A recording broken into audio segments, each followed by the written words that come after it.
Hi, my name is Ahmed Aldoori. I'm a concept artist, YouTuber, teacher. I work in the concept art industry as well as teaching. In this tutorial, I'm going to show you how to paint a female character head in the fantasy genre. Let's get started. So for the outline on this one, we're going to be starting with a sketch of the face, setting up the basic lighting on a sphere, and then using that same lighting to paint the design and concept out as we go. But before I actually start sketching just random ideas, I'm going to try to come up with some kind of constraints in terms of world building so that it will start to inform our design. All right, so our breakdown is, well, fantasy in terms of the genre, elf, elven, female, some kind of battalion squad leader, magic, maybe arrows, maybe some close range things, but we're not going to be actually drawing a full body, so it doesn't matter too much, but it's good to know a little bit of a background of what it is you're drawing. Anyway, that's what we're working with, and I have a bunch of reference here, and I'll be kind of just like sketching different possible ideas and then picking one to go with. Okay, I think we'll go with this one. It has a pretty nice stern look. Figured pick this, see what happens, add some concept ideas as we go, rather than trying to plan everything on ahead of time. One option is to actually sit there and draw those things, which is usually what I do, but what I want to do is just start putting color and light and let the rest of it sort of fall into place.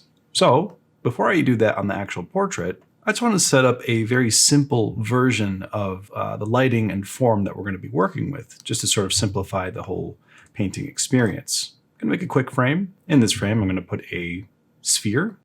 And once you have that, you can pretty much ask yourself which way the lighting is coming from. Top right, top left, above, left side, front. Really, it's all up to you. We're going to see what we can do by putting a light that is in the top left and sort of in front of the face. So it's closer to us as the viewer than it is to the character. And we're going to have a bit of a bounce light on the opposite side to kind of introduce a bit of contrast. We'll just kind of imply the initial core shadow. Right? That's kind of where it will be. As in, this area is where the light is going to hit the most. There's going to be a hot spot reflection here, but it's going to be the brightest in this whole area, this value group. And then it transitions on the terminator here at the core shadow into the darkest part, which is going to be here. And then it'll be bright again in the bounce light. And it's time to pick some colors. Now, really, painting skin there's no one right way to do it every time, because you could shine different colored lights on pretty much any skin tone, and it's going to give you a different range of colors that you're working with. So what I like to do is pick a color statement like blue or green or something and kind of just work with that. So let's go ahead and lay in some, I don't know, like magenta or purple in the background.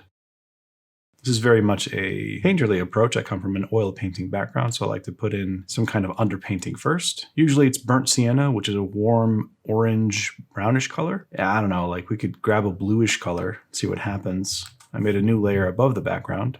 I'll just fill that in. And so now already it's implying that there's some kind of blue tint to part of the lighting. Let's go ahead and warm that up and imply that the light in the top left is going to be a warm light. So we can grab something like this and even just help us imply that there's a light here. I'm going to put a bit of a glow here. And then we could say that there's kind of like a cyan light down here. Why not? Sure. And again, these are colors that can pretty much be anything. I could have picked green for the background. I could have picked orange for the skin or purple. It really doesn't matter. It's a push and pull.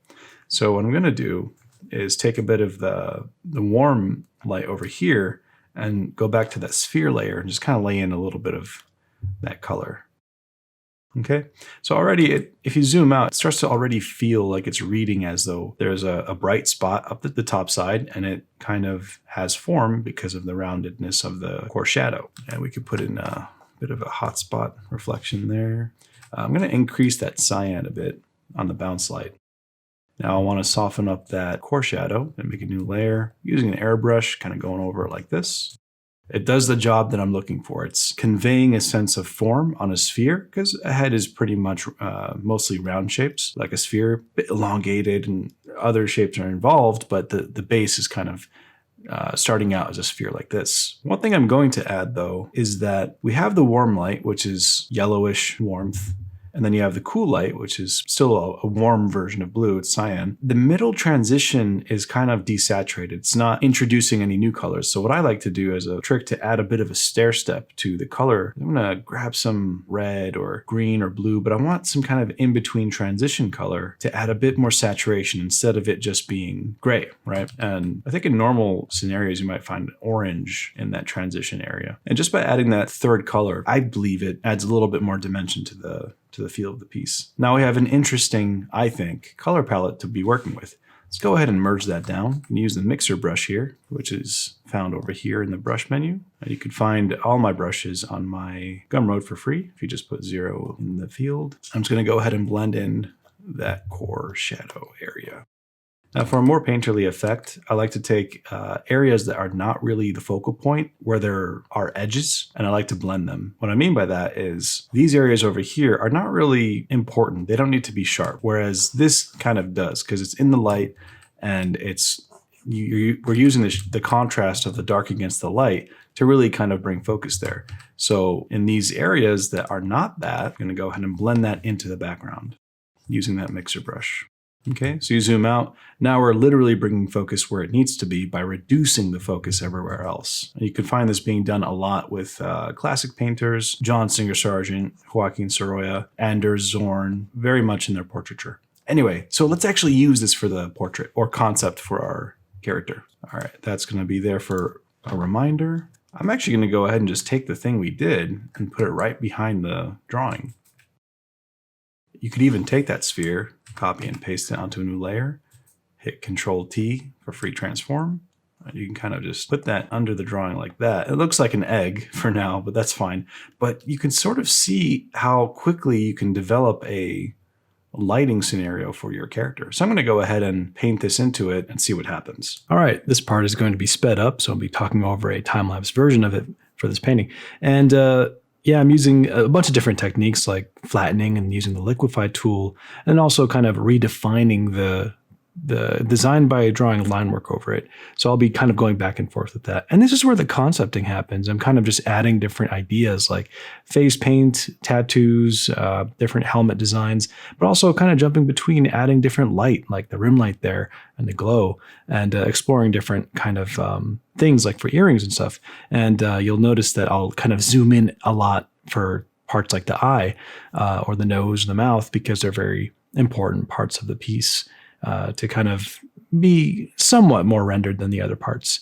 Now, I did keep in mind I wanted 2 different color eyes, which you'll see towards the end. But I also had in mind, like, I want to be very specific with the geometry of the upper eyelid, the lower eyelid, the tear duct, and as well as the water line on the bottom of on the top side of the bottom eyelid, right? And so I'm kind of just bouncing between different brushes that have textures and that don't have textures, like the airbrush. Now, there's going to be, I'll be showing later, the sort of skin texture brush that I was using and how I do that, but you'll see that later on. Yeah, there's kind of like other techniques that I'm using. So, you know, I'm flattening, merging. And the reason I flatten so much is so that I can blend more. And, you know, I know there's a function that you can use the mixer brush to blend with all layers, but I just like to treat it like a real painting and then blend it. But yeah, I do like to concept by making a new layer and just drawing some line work to imply different ideas. Now, this changes a lot throughout the design. For example, I'm adding a bunch of hair here. That's completely different from the initial sketch, but that's fine. That's kind of the whole idea of exploring. It's kind of like a sandbox. And there's nothing wrong with what I did just there. Like if you want to change the position of the ear or anything, go ahead, lasso tool, copy and paste, select it, move it over. There's nothing wrong with that. There are hints of ambient occlusion, especially under the jawline there. And that kind of really helps show the depth of things like form. All right, so that wraps up the concept portion for this fantasy kind of character. And again, we started with this sketch. We laid out, hey, what's the lighting going to be? And of course, this lighting could have been kind of like anywhere. Like it could have been angled like this from the top light, from the side. And you could even move the light in front of you. If you have any 3D packages like Blender or Maya or anything really, you could kind of invent a bunch of different lighting scenarios on a simple sphere to kind of reference for when you do your own portraits. But the important thing to note is that form will be receiving light differently if it's facing towards the light or facing away. So from there, we made the first pass at the color based on that lighting, and then we kept going with that, adding some details and concepts in terms of what the actual design could be. And of course, this is something that could be either left here or taken further. It's not really meant to be an illustration, but rather something to show the impact of the character concept. And so here we kind of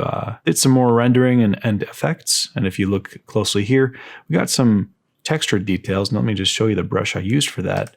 It's a bit of a scatter brush. I called it Splatter Scatter in my brushes that you can find for free online. So if you just pick any color, it'll kind of do this. And what I'll do is do that on a separate layer, move it around wherever I want, scale it down, and kind of just place it as a skin texture. And I could copy it over by holding Alt and Control and do as I please with that. Now, it definitely changed from this to that. It's almost a completely different character. But, you know, that's kind of the thing with concepting. You can kind of start with something and explore different ideas.